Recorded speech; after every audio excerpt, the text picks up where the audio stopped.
Amigos de Punto de Vista, aquellos que nos hubieran sintonizado, si usted nos sintonizó en este momento, yo le había formulado aquí a nuestro ilustrado invitado, doctor Nelson García Córdoba, acerca de esa concatenación de hechos políticos, legales, que ha habido y que han originado una cierta zozobra dentro del pueblo salvadoreño, que no percibe el meollo de la cuestión, la realidad, hacia qué rumbo, hacia qué destino nos dirigimos. Porque yo le manifestaba, se habla primero de la privatización, de la modernización del Estado, luego se promueve esta venta del Canal 8 para el caso, y luego se dice que ya no, hasta se reforma la ley. Luego, el, en el último madrugón Asamblea. de la asamblea anterior, hacen las reformas, luego viene la nueva asamblea y deroga toda la ley de privatización, y entonces uno se pregunta, bueno, ¿en qué terreno estamos? ¿Serán arenas movedizas o terreno firme, sólido? Bueno, dada la última frase, le diría yo de que fue precisamente la asamblea donde el partido de gobierno tenía el control mayoritario de las decisiones. Y esto ya sabemos que ese proceder inapropiado, prepotente, lamentablemente llevó al partido a un colapso en el sentido electoral. El pueblo ese tipo de cosas no le gusta. Por lo tanto, al cambio que se ha producido como consecuencia del paso de esa factura, deberíamos de ver que la asamblea va a llevar un ritmo diferente y una actitud diferente. La sola consolidación de los 56 votos de la oposición nos enmarca un compromiso de renovación. ¿En qué sentido renovación? Bueno, que para tomar decisiones en la asamblea ahora será necesario que prive la verdad, que prive el consenso, que prive el bien común. De lo contrario, nadie podrá obtener la mayoría calificada. Bueno, si la oposición, para el caso, cumple con su ideario, que ya lleva, por cierto, una cierta mella en el sentido de haberse aumentado los señores diputados un salario que a lo mejor es necesario aumentárselo. Digo que a lo mejor es necesario aumentárselo porque dentro de la asamblea hay tres categorías, diría yo, de funcionarios. Unos que pueden estar ganando más en base a sus negocios, sus empresas, sus profesiones. Esto, el salario que pagan ahí, me imagino que les sirve para a lo mejor satisfacer las solicitudes multitudinarias que tienen diariamente de sus electores, a efecto de ayudar a la comunidad. Otros que jamás en su vida podrían ganar en base a su preparación o a su ubicación socioeconómica, jamás podrían ganar la friolera de 30.000 colones mensuales. Y otros probablemente que ese dinero no es ni mucho ni poco para su propia realidad. El gran problema no es el aumento que a lo mejor se merece. El gran problema es el costo para el país y la imagen negativa para un país que está pasando por una situación de dificultad económica. Digo esto por lo siguiente, mire, ahorita hay un conflicto entre el Ministerio de Trabajo y los trabajadores de la construcción, el sindicato particularmente, que está exigiendo aumento de sus salarios. Por otro lado, hay un gran movimiento de los obreros y campesinos en el sentido de aumentar el salario mínimo que hace años que no se aumenta. Frente a eso está la realidad de los empresarios, algunos de ellos que si se aumentara el salario mínimo probablemente terminarían de desaparecer. Y frente a esa realidad de estira y encoge, de una posible confrontación de huelgas, etcétera, surge el funcionario que tiene el poder. Y lo primero que hace es recetarse un aumento. Yo critico esto porque no era el momento de tomar esa decisión, pero sobre todo porque lastima a la comunidad el hecho de que pareciera que se ha hecho uso de la tradición de que como dicen, sirve y reparte, se queda con la mejor parte. Yo creo que todos debemos estar compenetrados en la austeridad y en la realidad.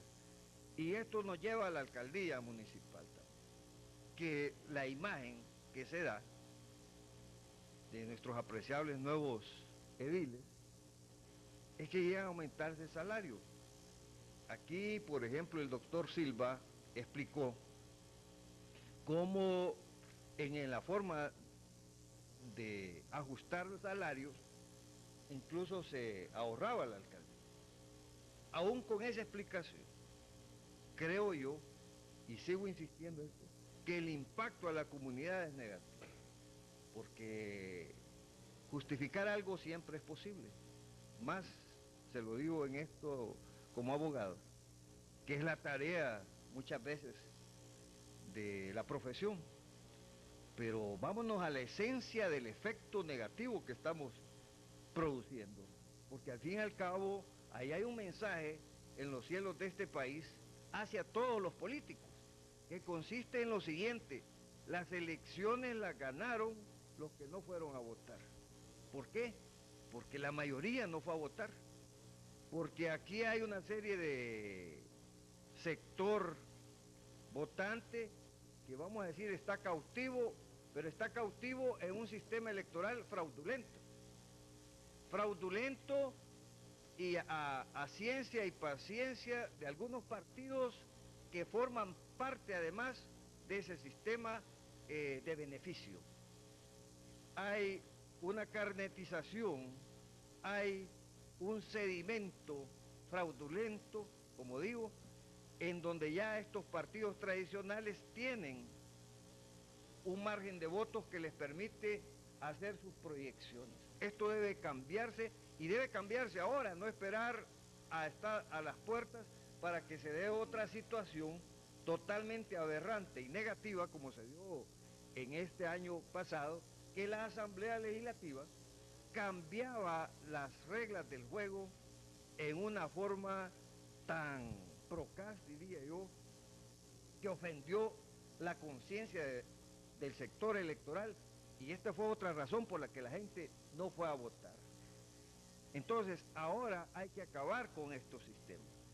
Y yo hago un llamado a la oposición para que plantee todas las reformas electorales que ya están incluso aprobadas para echar adelante este proceso. Esto va a exigir muchísimo dinero, dicho sea de paso. Ahora, doctor, esta reacción de parte de la oposición con los 56 votos, en virtud de los cuales se derogó la ley de privatización, ¿significará un revanchismo o es una señal que se envía al Partido Arena que ya se va a eliminar esa prepotencia y no se va a hacer lo que se quiera? Pero en dado y último caso, no se caerá en el otro extremo ahora la oposición a actuar solamente con la intención del revanchismo.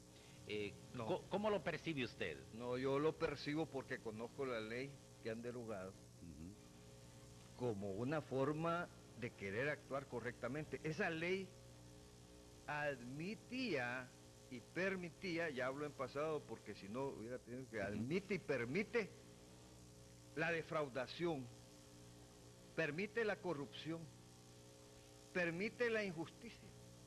¿Por qué?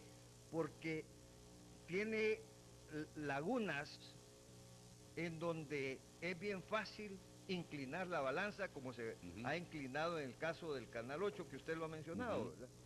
En este país, cierto o no, la gente tiene una conciencia de que los intereses creados son los que no permitieron que el Canal 8 se vendiera, bajo el pretexto de que era para impulsar la cultura. Mire, esto son cosas que, como le digo, es querer hacer tragar a la gente ruedas, comulgar con ruedas de molino.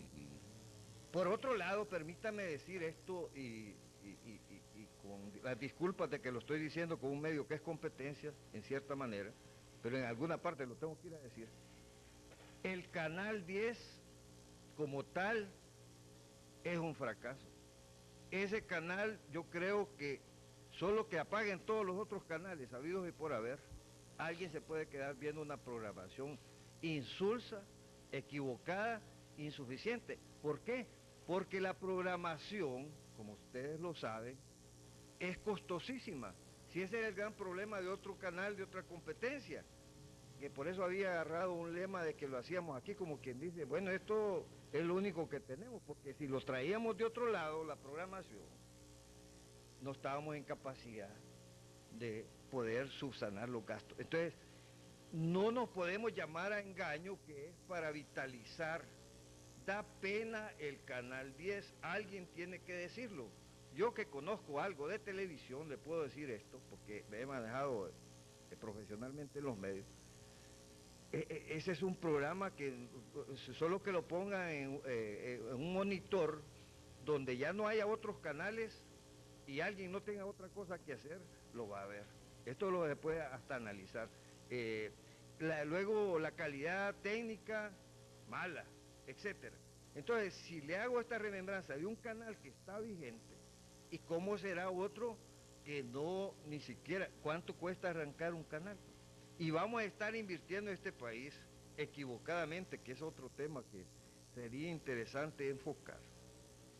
Porque la corrupción en este país no consiste en robarse las cosas, consiste en mal invertirlas o en malversarlas. De tal manera de que hay una cantidad de corrupciones de buena fe, diría yo, que se invierten los dineros del pueblo en cosas para las que no están destinados. Y ahí voy a llegar a un punto, por ejemplo, crucial. Hay ciertos funcionarios, y particularmente en el órgano judicial, donde, viendo que hay un presupuesto que es jugoso, es un 6%,